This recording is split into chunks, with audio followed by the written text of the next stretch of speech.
ago, I don't think there was a dedicated organization actually working to shift narratives. And it's amazing to see I'm sitting on a stage that's being hosted by an organization that's actually working on that here in the US. So it's really exciting for me to be here. I see a bright future for African music, African content, art, the different cultural side of the continent playing a part in the development. And as you said, sir, the good that art and sports can do for the communities, for the countries, for the continent is what we're really focused on and we're excited about. As I look out on this audience, you are the generation as part of the African diaspora that will help to change that narrative for all of us in the future. Namibia is open for business. You have all kinds of minerals there, rare minerals, I'm telling you. How come Europe is aware of that? How come white Americans are aware of that? But you are ignorant about that. So therefore I will say, come, I'll welcome you myself. And now climate change, we know that climate change is disproportionately impacts Africa.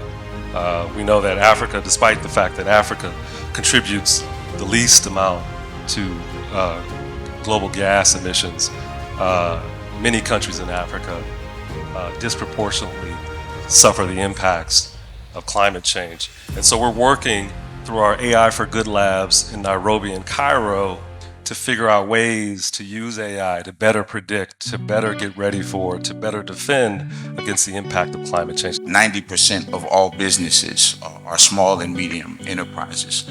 They account for 80% of all the jobs across the continent. So if you're not focused on small and medium enterprises and African entrepreneurs, you're not even in the game. The largest group in the United Nations is Africa.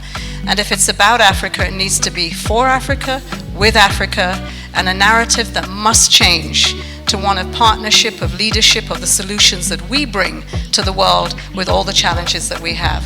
So thank you, New York, for having us this week. Bank of Industry was the first to pioneer financing to the creative sector in Nigeria. We set out there to finance content. We started with content. And what we try to do with the Creative Africa Nexus program strategy is to deal with the challenges that we thought that we're facing to enable us harness the talents and monetize them and commercialize those talents. So we looked at the gaps that there were in the sector. We saw the gaps of finance. But it was not only finance. Finance is not the problem only. Botswana is diamonds and diamonds are Botswana. So precious as they are to us, and even in the way we shine and polish them, we want to do exactly the same for our creative sector.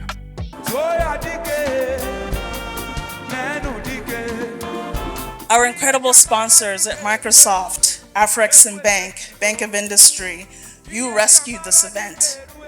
You guys didn't just buy a ticket, you all just didn't get invited. You signed up to become co-collaborators with us. You signed up to become partners in this journey to reshape and shift Africa's narrative. And from us to you, thank you very much for showing up. We appreciate it, and we thank the fact that you are here tonight to stand with us as we continue to shift Africa's narrative, to tell the story that we're a big, beautiful continent, we're powerful, we're wealthy, we are Africa.